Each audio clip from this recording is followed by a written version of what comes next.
प्रिय भाई बहनों, आज हम सभी कक्षा षष्ठ गणित विषय के अंतर्गत पूर्ण संख्याओं में प्रश्नावली 2C का को हल करेंगे और समझेंगे कि किस प्रकार हल होगा। इसको हल करने से पहले कुछ महत्वपूर्ण बिंदुओं पर हम लोग चर्चा कर लेते हैं और कुछ नियमों को समझ लेते हैं, उसके बाद इसको हल करते हैं। पहला नियम है साहचर्य।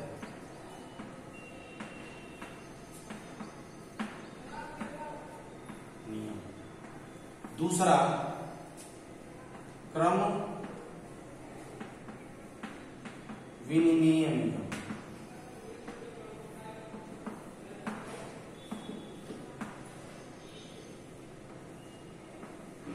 पहला है साहचर्य नियम, दूसरा क्रम विनिमय नियम और तीसरा वितरण नियम।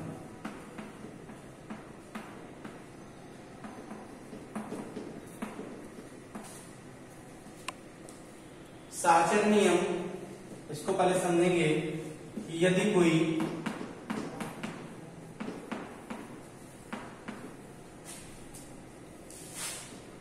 प्राकृतिक संख्या A, B, C दिया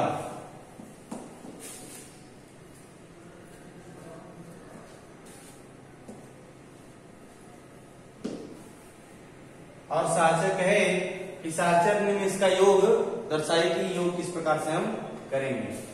तो यदि A plus B plus C हो तो बराबर हो जाएगा ये A B plus C, A plus bracket में B प्लस C। क्या होता है साहचर्य।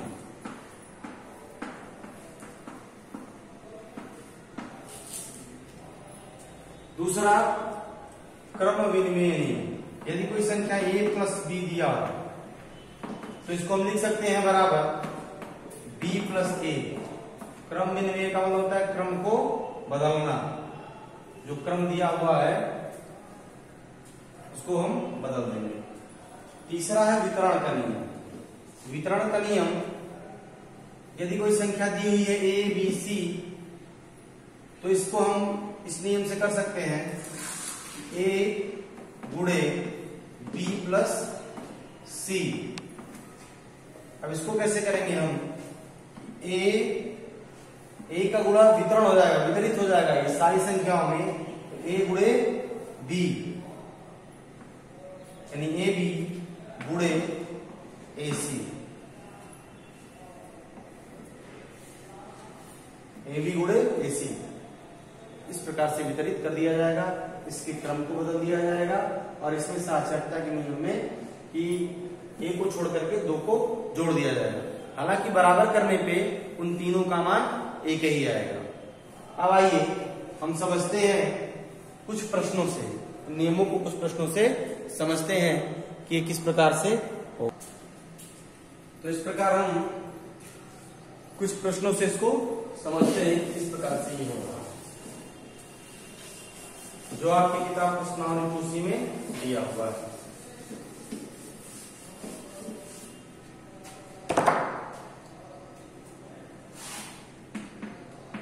आपके प्रश्नावली में पहला प्रश्न दिया हुआ है। पहला प्रश्न है गुणन की संक्रिया के प्रगुणों के आधार पर, गुणन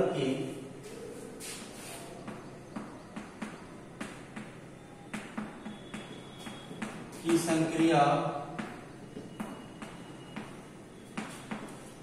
के प्रगुणों के आधार पर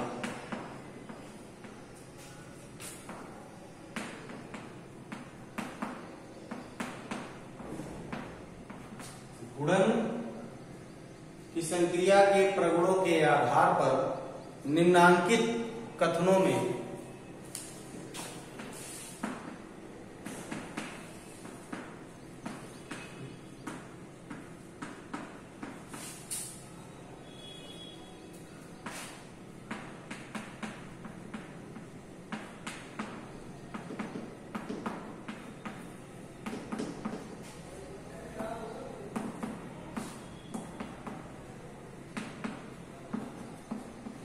निम्नलिखित कथनों में रिक्त स्थानों की पूर्ति कीजिए। मान लीजिए कोई संख्या पहली दी हुई है 468 गुणे 0।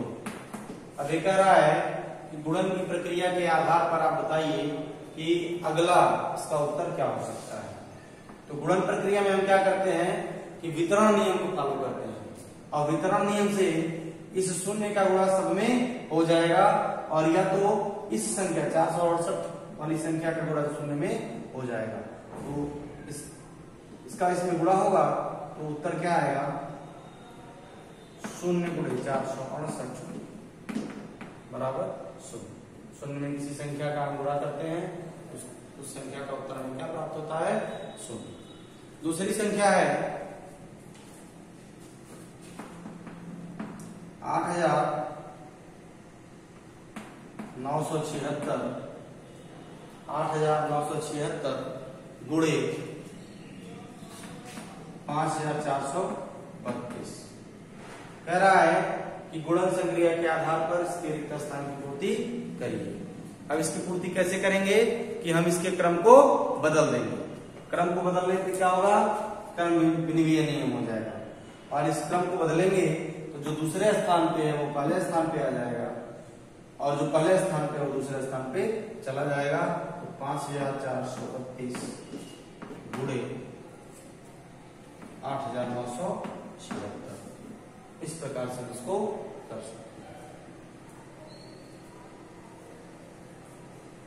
क्योंकि इनका गुणा जो होगा वह इस गुणा करने के उत्तर के बराबर होगा। दूसरा प्रश्न देखते हैं।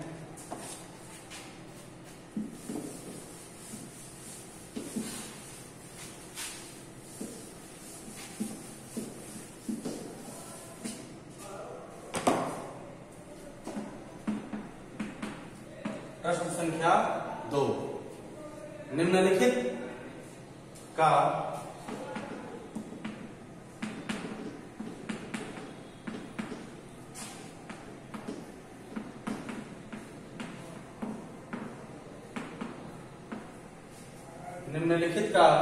गुणनफल योग्य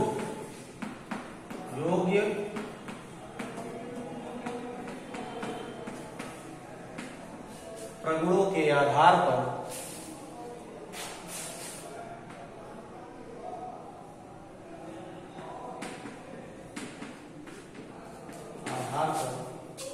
या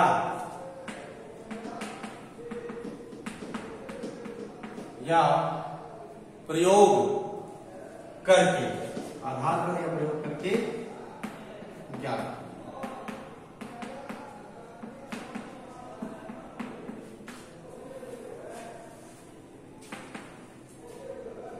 पहला प्रश्न दे दिया कि 4 गुणे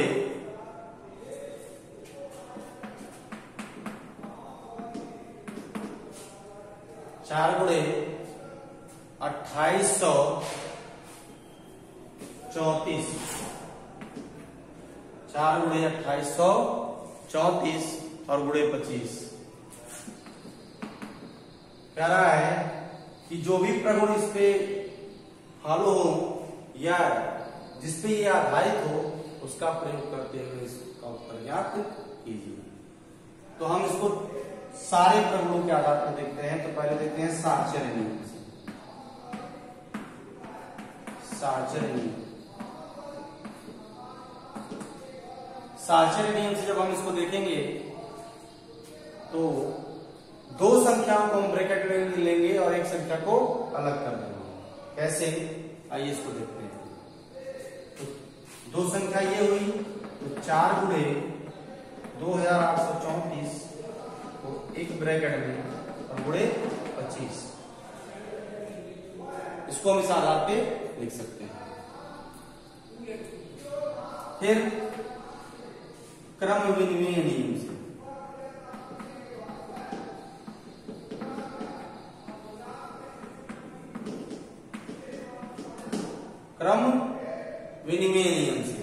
अब इसमें क्या करेंगे, हम इसके क्रम को बदल देंगे। क्रम को बदलेंगे तो जो ये पहले वाला नंबर है वो दूसरे स्थान पे चला जाएगा, दूसरे वाला नंबर है पहले स्थान पे आ जाएगा। ये जाएगा 2834 गुणे 4 और गुणे 25। ठीक। अब दोनों का जब हम गुणा करेंगे तो दोनों का गुणा करने के बाद हमको क्या प्राप्त होगा, अब फिर साक्षरता का नियम लगा सकते हैं आप। साक्षरता का नियम जब लगाएंगे तो ये हो जाएगा 2834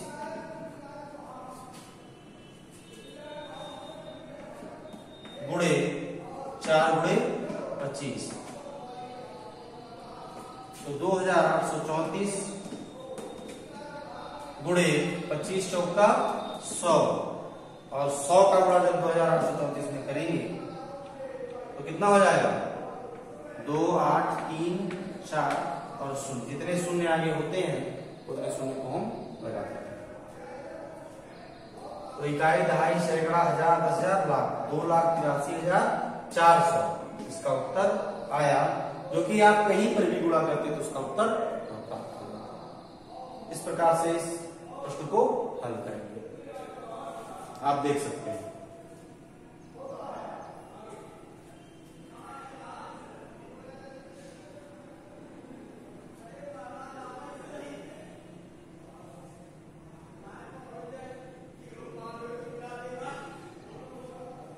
चलिए वीडियो को पॉज करके भी इस प्रश्न को हल कर सकते हैं। अब दूसरा प्रश्न देखेंगे। अगला प्रश्न है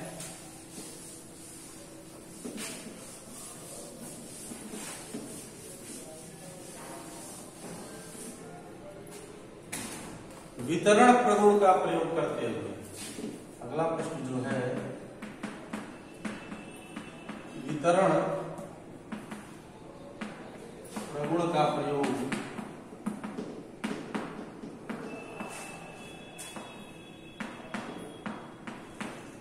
करते हुए, वितरण प्रगुण का प्रयोग करते हुए निम्नलिखित में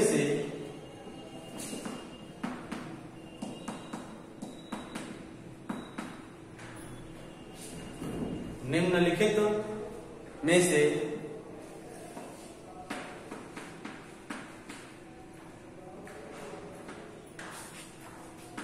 प्रत्येक का गुणनफल, प्रत्येक का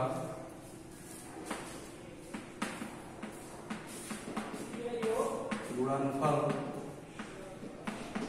ज्ञात कीजिए।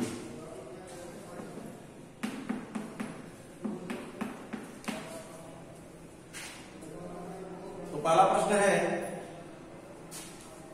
481 गुणे 1008।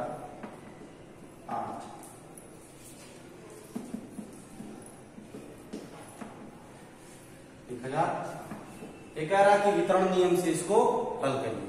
तो वितरण नियम क्या कहता है हमारा कि एक संख्या को, जो बाहरी संख्या है यानी ब्रैकेट के बाहर वाली जो संख्या है उसको हम क्या करते हैं कि दोनों संख्याओं में उसका गुणा करके उसका उत्तर प्राप्त करते हैं। इसको कैसे करेंगे आइए देखते हैं।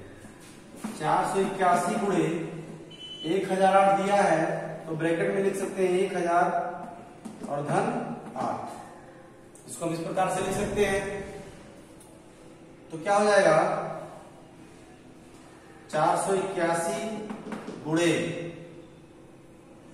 1000 गुणे धन 481 गुणे 8। ये संख्या हमको प्राप्त हो गई। अब ये किस नियम से हुआ है कि 481 का वितरण यानी वितरित समान रूप में वितरित कर दिया गया है 1000 में और 8 में। अब इसको हम क्या लिख सकते हैं कि 481 000 और प्लस 8 कन्ने 8 8 खाए 64 के 4 हाथ में आया 6 और 8 चौक 32 और 6 38 यानी 3848। हमको संख्या प्राप्त हुई 3848। अब इसको इस संख्या में हम क्या करेंगे जोड़ देंगे और जोड़ने के बाद जो उत्तर प्राप्त होगा वही हमारा उत्तर होगा। कैसे कि 481 000 और इसमें जोड़ेंगे 3848। 8 4 8 3 और 1 4 8 और 4 4,84,848। ये उत्तर हमको प्राप्त हो गया। और यदि इसका गुणा हम यहाँ करते डायरेक्ट तब भी हमको ये उत्तर 4,84,848 प्राप्त हुआ। इस प्रकार से हम वितरण नियम को समझे। एक दूसरे उदाहरण से हम समझेंगे। एक दूसरा प्रश्न है कि 998 यदि संख्या 998 गुणे 436 दिया हो तो इसका वितरण नियम से हम हल कैसे निकालेंगे। तो यह संख्या किस संख्या के अधिक नजदीक है, तो 998 है तो 1000 के अधिक नजदीक है। तो हम कहेंगे क्या इसको कि 1000 में से 2 को घटाएंगे तो हमको संख्या क्या प्राप्त होगी 998 और गुणे 436। अब इसका वितरित कर देंगे 436 को दोनों संख्याओं में तो ये हो जाएगा 1000 गुणे 436 और माइनस 2 गुणे 436।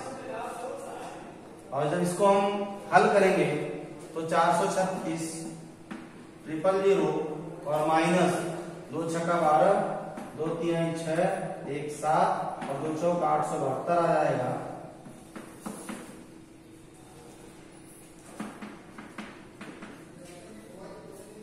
और 4,36,000 में से हम 872 को घटाएंगे तो जो संख्या हमको प्राप्त होगी वही उसका उत्तर होगा।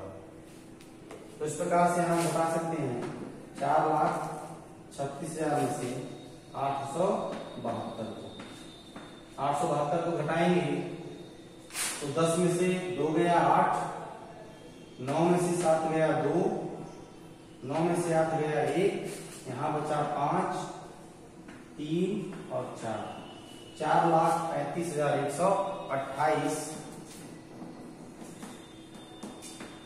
जो किसका उत्तर होगा।